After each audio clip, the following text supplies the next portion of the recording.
So do you guys have any like rituals or superstitions that you do like on race day that are something that just has to happen? Yeah, I got to be there at midnight.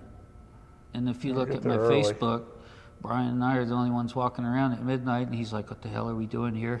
We're the only ones, but take pictures and put them out there on Facebook, and people are like, "Those idiots are already there." But we're getting everyone's juices flowing early because they know what's to come. But when it comes to superstitions, working with Scotty Braden, some drivers would get up the left side of the car or the right side of the car. It didn't matter to him. He said, green was bad luck. Allegedly from back in the day, and he goes, "No, green spins. I love green." But one thing I did bring up to Donald Davidson, during the 100th running, 2016, I followed Donald around the state where he would go into a town and talk to people just to try to promote the 500. And I stood up and had the microphone, and he was pretty far distance, probably to that wall back there, and he goes, "Oh God, not you." And I go, "Donald, I wanted to mention something." I go, green bad luck at Indy.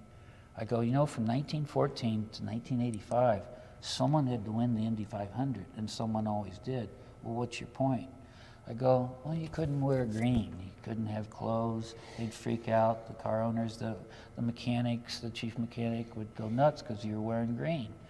I go, "Do you realize from 1914 to 1985, the garages were painted green and white? Your car had to be housed in a green or white garage, and no one ever brought that All up. the shingles on the roof were green. No one brought that up. All the trim on all the buildings was green. All the seats in the grandstands were green. So I said that, someone won, and they did, and they all had bad luck because they're green, and I could never figure that out.